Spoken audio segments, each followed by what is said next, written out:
Good morning, viewers. Welcome to Top of the Morning by Mint, your weekday newscast that brings you 5 major stories from the world of business. It's Monday, February 17th, 2025. This is Nelson John. Let's get started. Foreign portfolio investors, FPIs, have recently sold shares worth $21 billion over the past 4 months, representing about 2.7% of their total equity holdings in India, which stood at $782 billion as of January 2025. While this percentage may seem modest, the impact on the Indian stock market has been significant. The selling pressure has been particularly intense in small and mid-cap stocks. FPIs increased their holdings in Nifty Small Cap 250 and Nifty Mid Cap 150 indices during the December quarter. However, aggressive selling in these segments has led to sharper declines compared to large cap stocks. The Nifty Small Cap Index has plunged 22.4% from its record high in September 2024, while the Nifty Mid Cap 150 has fallen 18.5% in the same period, reports Mint's Ram Sagal. Domestic institutional investors, DIIs, have attempted to counterbalance FPI outflows by purchasing shares worth 2.73 trillion rupees in that same 4-month period. However, their efforts have not been sufficient to prevent the market downturn.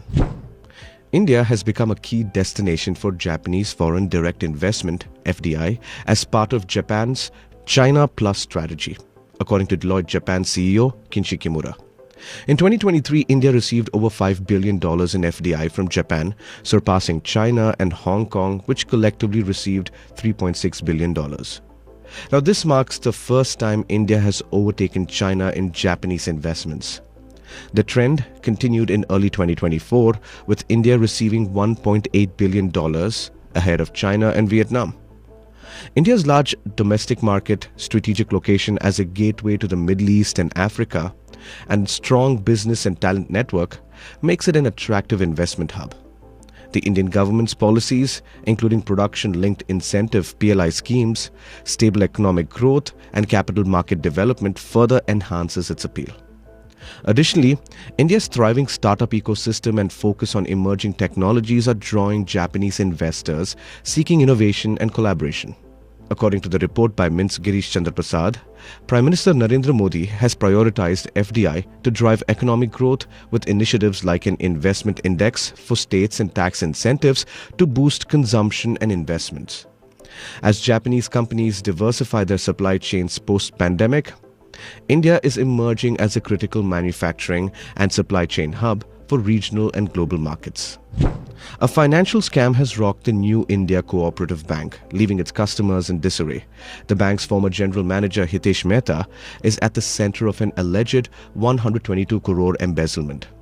The fraud, spanning over several years, was uncovered during an internal audit, prompting swift action from authorities. According to reports, Mehta, who headed the bank's accounts department, siphoned funds from the Prabhavati and Goregaon branches between 2020 and 2025.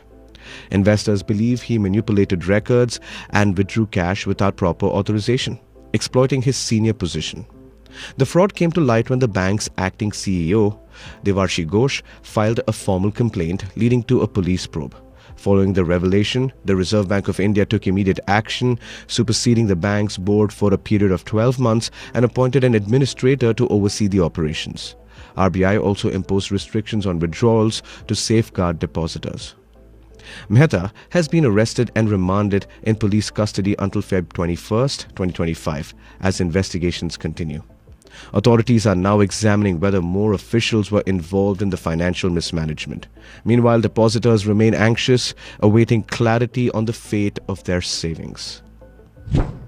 In 2024, IMAX's box office earnings in India experienced a significant slump of 36%, totaling $14.7 million, down from $23 million in 2023. This downturn is primarily attributed to the absence of major Hollywood releases, as the 2023 writers and actors strikes led to delays of several big titles. Additionally, the limited number of local language blockbusters, with only films like Pushpa 2, The Rule and Kalki 2898 AD making a substantial impact, contributed to the reduced earnings. Entertainment industry experts point out that premium formats such as IMAX and 4DX have been trying to expand their footprint in India for a while, but there aren't enough movies to keep the screens running for even half of the year.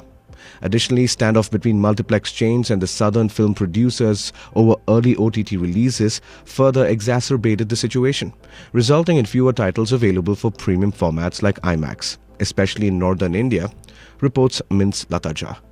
Despite these challenges, IMAX considers India as a high priority market, ranking it as the 8th highest grossing market globally in 2024. The company plans to expand its footprint by focusing on Tier 2 and Tier 3 cities, aiming to increase its screen count from the current 34 to 100 over the next 5 years.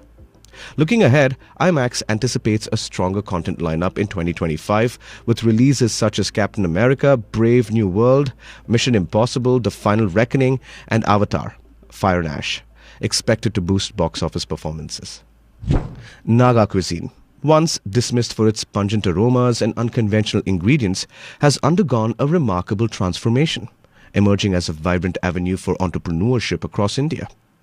Traditionally characterized by its use of diverse meats, forage greens, and fermented condiments like ahoni, which is practically fermented soybeans, Naga food faced skepticism and cultural biases in metropolitan areas. Early migrants from Nagaland often encountered prejudice, with their culinary traditions labeled as stinky or dirty. Despite these challenges, enterprising Nagas identified a niche market among fellow northeastern migrants and adventurous urban food enthusiasts. This realization led to the establishment of numerous Naga food ventures in cities like Delhi, Bangalore, and Mumbai. Take, for instance, Delhi, which now hosts approximately 40 Naga food businesses, ranging from restaurants to cloud kitchens and delivery services. Bangalore boasts about 15 such establishments, and Mumbai has at least 5. The increasing acceptance and curiosity about northeastern flavors suggest a promising future for Naga cuisine in India's culinary landscape. That's all for today. Thank you for joining in. I can't wait to be back tomorrow to bring you the next episode of Top of the Morning, packed with the latest in business news. This is Nelson John signing off. Until then, have a marvelous Monday.